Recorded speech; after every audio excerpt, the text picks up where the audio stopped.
Nah, Assalamualaikum warahmatullahi wabarakatuh. Anak-anak, sekarang Ibu akan menjelaskan mengenai materi baru kita, yaitu larutan penyangga.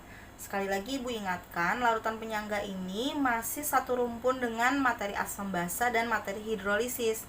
Nah, masih mirip-mirip penjelasannya juga, cuman prinsip kerjanya itu berbeda. Nah, di sini kalian pertama harus mengetahui dulu apa sih larutan penyangga. Nah, larutan penyangga itu bisa disebut juga buffer. Nah, artinya adalah larutan yang pH-nya tidak mudah berubah. Nah, bisa jadi dia berubah tapi sangat kecil sekali nilai perubahannya. Jadi, masih dianggap sebagai konstan atau tidak berubah. Nah, walaupun dia dilakukan atau dalam kondisi ditambahkan sedikit asam, basa atau air, kayak gitu. Nah, terus sebenarnya apa sih larutan penyangga? Nah, larutan penyangga itu masih sama seperti hidrolisis dan asam basa, ada yang asam, ada yang basa. Jadi ada larutan penyangga asam dan nanti ada juga larutan penyangga basa. Nah, sekarang yang akan Ibu jelaskan adalah yang larutan penyangga asam terlebih dahulu. Nah, larutan penyangga asam berarti di situ larutannya sebenarnya bersifat asam. Kalau bersifat asam berarti pH-nya lebih kecil daripada 7. Nah, terus berarti namanya penyangga. Kalau kalian tahu arti penyangga, penyangga itu kan berarti cara untuk mempertahankan sesuatu, kayak gitu kan. Entah itu alat, entah itu cara, kayak gitu untuk mempertahankan sesuatu. Nah, berarti larutan di sini fungsinya untuk mempertahankan pH larutan tersebut yang kurang dari 7, kayak gitu. Jadi biar pH-nya tidak berubah walaupun dia nanti ada penambahan sedikit asam, basa atau air, seperti itu. Nah, ada dua jenis larutan penyangga. Yang pertama yang tersusun dari asam lemah dan garam. Nah, garam ini garamnya bukan sembarang garam. Garamnya adalah garam yang mengandung basa konjugasi. Apa sih itu basa konjugasi? Nah, contohnya adalah CH3COH dan CH3CONA. Jadi di dalam sebuah larutan ada CH3COH yang digabung dengan CH3CONA. Nah, kalau kita ketahui CH3COH adalah asam lemah kan? Nah, kalau CH3CONA itu dia dari asam lemah dan basa kuat, berarti dia termasuk garam. Nah, terus basa konjugasinya itu yang mana, Bu? Nah, CH3CONA itu kan kalau terurai menjadi ion-ion yaitu CH3CO- dan Na+. Nah, kalau kalian buka catatan mengenai ion asam lemah, basa lemah, ion asam kuat, basa kuat, nanti kalian akan ketemu CH3CO- dan Na+. Nah, kalau kalian temukan CH3CO- itu di ion asam lemah, berarti dia termasuk basa konjugasi. Jadi ion yang berasal dari asam lemah itu dia dinamakan basa konjugasi. Nah, sedangkan Na+ itu berasal dari ion basa kuat. Nah, berarti dia termasuk asam konjugasi. Jadi dia berasal dari ion basa, makanya disebut asam konjugasi, seperti itu. Jadi kalau ion yang berasal dari asam dia termasuk basa konjugasi, kalau Na dari asam dia termasuk asam konjugasi, seperti itu. Nah, terus yang kedua itu adalah larutan yang tersusun dari asam lemah dan basa kuat. Nah, Bu, bukannya asam lemah basa kuat itu hidrolisis, bukannya penyangga. Nah, kalian ingat lagi tuh penjelasan Ibu di salah satu soal dalam materi hidrolisis. Nah, ada yang kalau misalkan sifatnya kuat berarti dia menang kan. Sedangkan kalau misalkan molaritasnya lebih besar atau nilai molnya itu lebih besar dari yang kuat, dia berarti tetap menang, kayak gitu. Jadi dia seri tuh. Dari segi sifat mungkin yang kuat yang menang, tapi dari segi mol atau molaritas yang besar yang menang, kayak gitu. Nah, berarti di sini syaratnya mol asam lemah harus lebih besar dari basa kuat. Kenapa? Kalau dari segi sifat basa yang kuat, yang menang karena dia kuat. Nah, sedangkan dari segi mol ya asam lemah yang menang karena dia lebih besar, kayak gitu. Karena salah satu dari mereka itu sama-sama punya kekuatan, berarti dia seri. Nah, makanya dia disebut larutan penyangga. Jadi nilainya itu tidak condong ke basa, tidak condong ke asam, kayak gitu. Jadi dia seri. Nah, contohnya di sini adalah CH3COH dan NaOH yang nantinya akan bereaksi menjadi garam. Nah, sekarang kita cek apakah benar dia mengandung basa konjugasi. Nah, CH3COH dan NaOH kalau terurai atau bereaksi itu akan menjadi CH3CONA plus H2O, kayak gitu. Nah, CH3CONA-nya itu kan garam. Nah, sedangkan dari CH3CO- dan Na+. Nah, CH3CO- dari sini nih, dari asam lemah. Sedangkan Na+-nya dari NaOH, basa kuat. Nah, Ibu udah tuliskan nih, dari basa kuat dan asam lemah. Nah, kalau misalkan yang basa itu yang habis, berarti nanti yang akan tersisa adalah yang asam lemah.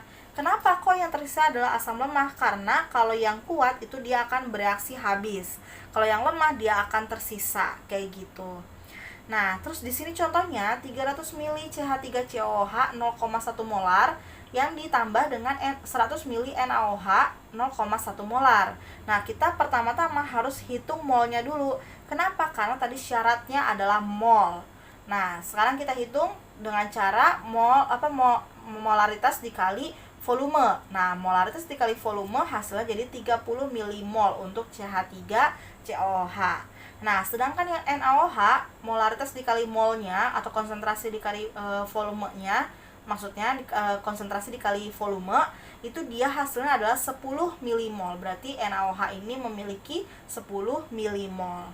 Nah, terus udah kayak gitu, berarti kan sekarang terbukti kalau yang asam lemah itu molnya lebih besar daripada yang basa kuat. Walaupun sifatnya basa yang menang, tapi kalau untuk dari segi mol, itu dia asam lemah yang kuat, jadi seri. Nah, itulah dia contoh dari penyangga asam. Nah, sekarang kita cari tahu bagaimana cara penyangga asam dalam mempertahankan pH. Nah, di sini ada dua keadaan, ada dua kondisi. Yang pertama pada penambahan asam. Jadi ada larutan penyangga nih, misalkan di dalam gelas ukur. Terus dia ditambahkan senyawa asam. Nah, bagaimana dia untuk mempertahankan pH-nya agar tidak berubah? Nah, caranya adalah kesetimbangan bergeser ke kiri, lalu asam bereaksi dengan basa membentuk asam lemah. Maksudnya apa nih? Nah, kalian harus tahu dulu catatan tambahannya. Yang kemarin kan nggak ada nih catatan ini. Nah, ini nih Ibu tambahin, kalian tambahin juga di catatan kalian masing-masing. Kalau dalam penambahan asam itu adalah garam yang bekerja. Jadi basa konjugasinya yang bekerja. Nah, kalau misalkan dalam penambahan basa, katanya kan kesetimbangan bergeser ke kanan. Basa bereaksi dengan asam membentuk air. Nah, maksudnya apa? Nah, catatannya lagi dilihat. Dalam penambahan basa, nantinya asam lemah yang bekerja. Nah, maksudnya ini apa nih? Nah, sekarang kita ke contoh soal. Nah, di sini ada contoh soal. Larutan penyangga mengandung H2S dan HS-. Nah, kita harus tahu dulu H2S itu adalah asam lemah. HS-, nah HS- ini adalah ion asam dari sebuah garam. Nah, kalau namanya ion asam dari sebuah garam berarti dia termasuk basa konjugasi atau disebut basa konjugasi. Nah, berarti di sini ada asam lemah, di sini ada basa konjugasinya. Nah, terus udah kayak gitu hubungannya apa sama ini? Nah, kalau ditambahkan HCl. Nah, kita harus tahu dulu HCl ini apa? HCl itu adalah asam. Tadi katanya kalau ditambahkan asam, garam yang bekerja atau basa konjugasi yang bekerja. Nah, berarti di sini kalau kita lihat berarti si HS- kan yang bekerja. Nah, kita lihat kerjanya seperti apa. HCl kalau terurai atau di dalam sebuah larutan, dia itu akan membentuk ion H+ dan Cl-. Nah, terus dia yang bekerja nanti si HS-, berarti dia akan bereaksi dengan HS- ini. Nah, HS- itu berarti muatannya negatif ya. Nah, namanya muatan kalau misalkan dia akan terikat atau berikatan, dia harus berlawanan muatannya. Yang negatif berikatan dengan positif, kayak gitu. Nah, berarti si HS- ini akan mencari ion yang bermuatan positif untuk berikatan. Nah, berarti otomatis dia akan mengambil ion H+ dari HCl. Kayak gitu. Nah, kita lihat reaksinya. Kalau HS- ditambah H+ itu akan membentuk H2S kan. Jadi ini terbukti kalau misalkan dia ditambahkan HCl, dia akan kembali lagi seperti semula, yaitu seperti kandungan di dalam larutan penyangganya, kayak gitu. Nah, terus kalau misalkan yang penambahan basa bagaimana? Nah, contohnya di sini ditambahkan KOH. KOH itu basa. Nah, katanya kalau penambahan basa asam lemah yang bekerja. Berarti dalam soal ini nanti yang H2S yang akan bereaksi. Nah, KOH itu kalau dia di dalam larutan, dia akan membentuk ion K+ dan OH-. Nah, sedangkan katanya asam lemah yang bekerja. Asam lemah itu kan H2S. H2S itu kalau di dalam larutan dia akan membentuk ion H+ dan HS-. Nah, terus lagi-lagi kalau ion positif akan berikatan dengan yang negatif. Nah, kita lihat lagi di sini katanya akan membentuk air. Berarti nanti ada air yang dihasilkan. Nah, berarti di sini bisa kita tarik basanya. Nah, basanya akan berikatan dengan asam lemah, dia akan membentuk HS- ditambah H2O. Kenapa HS- ditambah H2O? Karena di sini kan H-nya ada 2, H2S. Nah, sedangkan H yang satu tadi kan diambil tuh dari H2S ini, diambil satu untuk berikatan dengan OH-. Nah, berarti di sini tinggal HS doang. Nah, karena dia kekurangan H, berarti dia muatannya jadi negatif, jadi HS-. Nah, sedangkan si OH-, H-nya tadinya 1 kan, dapat H1 dari sini, berarti H-nya jadi 2. Kalau H-nya jadi 2, berarti H2O. Nah, makanya dia terbukti menghasilkan air. Nah, lagi-lagi kita lihat. Kalau tadi dia menghasilkan H2S. H2S kan emang udah ada di larutan kan? Berarti terbukti dia akan konstan karena ujung-ujungnya dia akan membentuk kandungan di dalam larutan penyangga tersebut. Nah, sekarang kita lihat lagi. OH- ditambah H2S menghasilkan HS- ditambah H2O. Nah, HS- juga ada di dalam larutan penyangga tadi. Nah, berarti di sini terbukti walaupun dia ditambahkan basa, dia akan mempertahankan pH-nya, mempertahankan kandungannya. Karena apa? Karena ujung-ujungnya dia membentuk si HS- yang ada di larutan tersebut. Kayak gitu. Nah, sekarang kita ke contoh perhitungannya. Nah, namanya suatu larutan berarti nanti hubungannya dengan pH. Nah, karena di sini larutan penyangga asam, berarti kita akan menghitung terlebih dahulu konsentrasi H+, baru bisa menghitung pH. Nah, untuk konsentrasi H+, rumus di penyangga adalah Ka dikali A per G. A per G-nya itu bisa berbentuk konsentrasi, bisa berbentuk mol. Nah, kalau di hidrolisis kan pakai akar-akar gitu kan. Nah, tapi kalau di sini nggak pakai akar. Nah, kenapa ada Ka? Karena dia terbentuk dari asam lemah. Nah, lagi-lagi masih sama kan seperti hidrolisis. Kalau ada asam lemah, berarti dia ada Ka. Kalau ada basa lemah, berarti dia ada Kb. Karena di sini adanya asam lemah, makanya adanya Ka. Kayak gitu. Nah, sini contoh soalnya. 300 ml H2CO3 0,1 molar direaksikan dengan 100 ml NaOH 0,1 molar dengan Ka 10 pangkat min 5. Nah, sekarang kita buktikan dulu apakah ini bisa membentuk larutan penyangga. Nah, kita hitung molnya. Yang ini 300 ml dikali 0,1 molar menjadi 30 milimol. Itu adalah si asam lemah. Nah, sekarang 100 ml dikali 0,1 molar menjadi 10 milimol. Itu adalah mol dari basa kuat. Nah, berarti di sini terbukti kalau yang lemah itu molnya lebih besar. Karena tadi syaratnya mol yang lemah itu lebih besar. Nah, berarti ini bisa nih dikerjakan dengan prinsip larutan penyangga. Nah, sekarang kita reaksikan. Kan tadi katanya kalau asam lemah ditambah basa kuat akan membentuk garam. Apakah benar? Nah, sekarang kita reaksikan. H2CO3 ditambah NaOH akan membentuk NaHCO3 dan ditambah H2O. H2O-nya dari mana? Nah, si Na berikatan dengan HCO3. Berarti H-nya di sini hanya diambil 1. Nah, H yang satu lagi buat apa? Buat berikatan dengan OH- di sini. Nah, tadinya 1 jadi 2, jadi H2O. Kayak gitu. Jadi, nanti akan membentuk garam NaHCO3 dan air atau H2O. Nah, sekarang kita harus hitung mula-mula reaksi setimbangnya dulu. Nah, ini di sini Ibu kasih kunci cara cepatnya kalian menghitung sisa dari suatu reaksi. Nah, karena di sini fokusnya adalah asam lemah dan basa kuat, berarti di sini yang kalian nanti akan habis reaksikan itu adalah si basa kuat. Kenapa? Karena yang lemah itu akan sisa, sedangkan yang kuat itu akan habis. Nah, di sini berarti yang akan habis itu adalah si NaOH. Nah, tadi kebetulan NaOH itu 10 milimol, berarti semua harus kita kurangi dengan 10 milimol. Biar apa? Biar si basanya habis, kayak gitu. Nah, kalau di sini kurang 10 mol, di sini juga kurang 10 milimol. Di sini juga 10, di sini juga 10. Nah, nanti kita tinggal sisa, kita tinggal hitung. Nah, 30 dikurang 10, 20, ini habis. ini 10 turun, ini juga 10. Nah, sekarang tinggal kita masukkan ke rumusnya saja.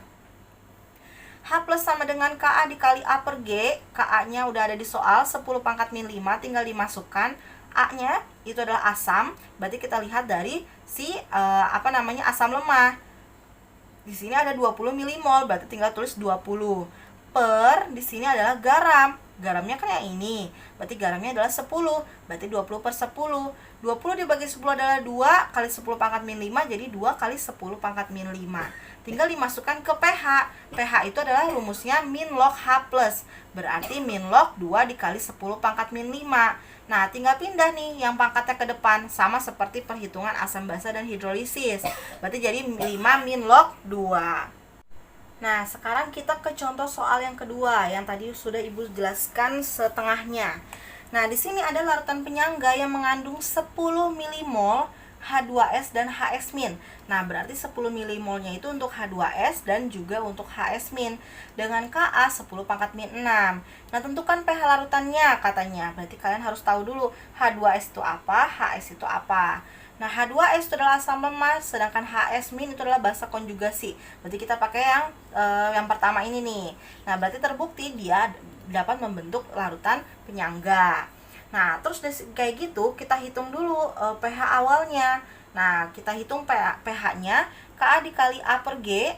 Nah, berarti tinggal Ka-nya 10 pangkat min 6, A-nya di sini adalah 10 dan HS-nya, G-nya itu ternyata sama juga 10, berarti tinggal 10 dibagi 10. Nah, 10 bagi 10 1 kali 10 pangkat min 6 berarti tetap 10 pangkat min 6. Nah, kok di sini kok pakainya milimol, Bu? Nggak perlu diubah ke molar. Nah, kalau misalkan dia sama satuannya, berarti tinggal tulis aja nggak apa-apa, nggak perlu diubah ke molar. Kecuali di atas itu milimol, di bawah molar. Nah, harus disamakan satuannya kayak gitu. Yang penting nanti nilainya kan sama-sama dicoret, sama-sama habis juga. Nah, makanya kalau misalkan sama-sama milimol nggak apa-apa, langsung masukin aja ke rumus. Nah, nanti kalau misalkan udah H plusnya ketemu 10 pangkat min 6, berarti pH-nya itu adalah 6 kayak gitu. Nah, kenapa Ibu bilang ini pH awal? Karena nanti ada soal yang jika ditambahkan asam dan jika ditambahkan basa. Nah, kalau ditambahkan asam nih, contohnya ditambahkan HCl 0,1 molar 2 mili, sebanyak 2 ml. Yang pertama kalian harus hitung itu adalah milimolnya atau molnya. Nah, tinggal di molaritas dikali volume berarti 0,2 milimol. Nah, kalian reaksikan. Tadi udah Ibu jelaskan ya reaksinya seperti apa. Nah, nanti kalian tinggal tuliskan mula-mula reaksi dan setimbangnya aja. Nah, mula-mulanya si HS tadi kan di soal adalah 10 milimol. H plus itu adalah konsentrasi molnya dari si asam. Nah, makanya dituliskan 0,2. Karena kita kan mempertahankan pH, berarti kita mempertahankan yang ada di dalam larutan. Karena yang di dalam larutan adanya HS, bukan H+, berarti kita akan menghabiskan si H+. Makanya semuanya dikurangi 0,2 sesuai jumlah si H plusnya. Kayak gitu. Nah, ini dikurangi 0,2 berarti jadi 9,8. Di sini jadi habis, di sini jadi 0,2. Nah, sebelum masuk ke soal, kalian harus tahu dulu kalau di sini awalnya si H2S adalah 10 milimol, terus setelah tersisa dia ada sisanya 0,2, berarti ada tambahan 0,2.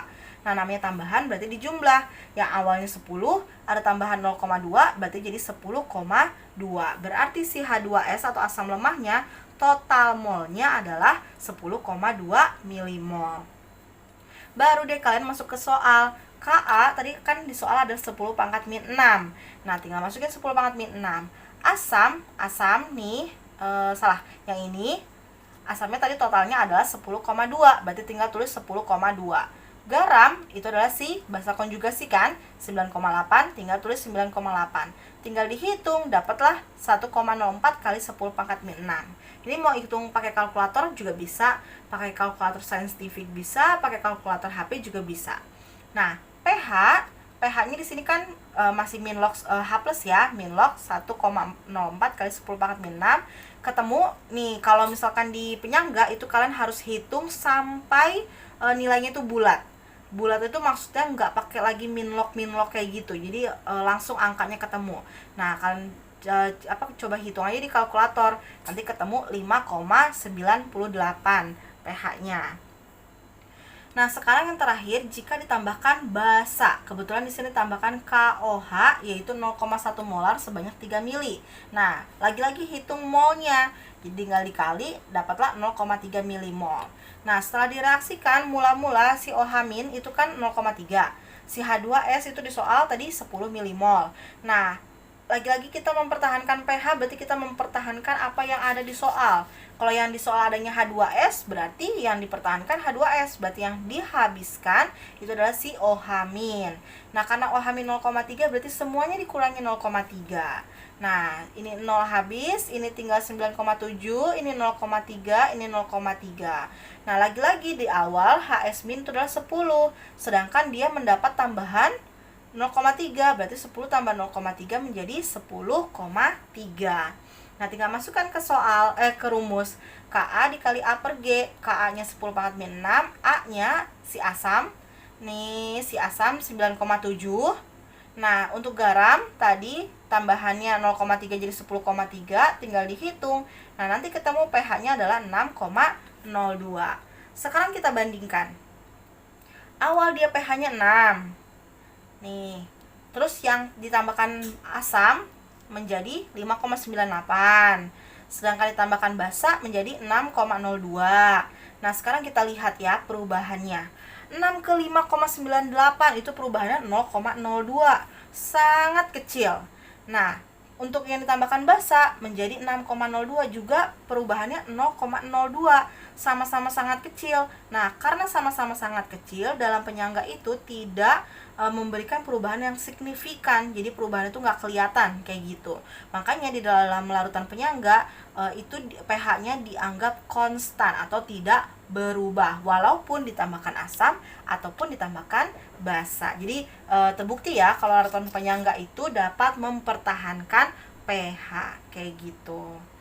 Nah, sekian penjelasan untuk larutan penyangga. Untuk minggu depan mungkin akan dilanjut untuk yang penjelasan larutan penyangga basa. Nah, sekian penjelasan dari Ibu. Jika ada salah kata mohon maaf. Jika belum mengerti bisa ditanyakan. Wassalamualaikum warahmatullahi wabarakatuh.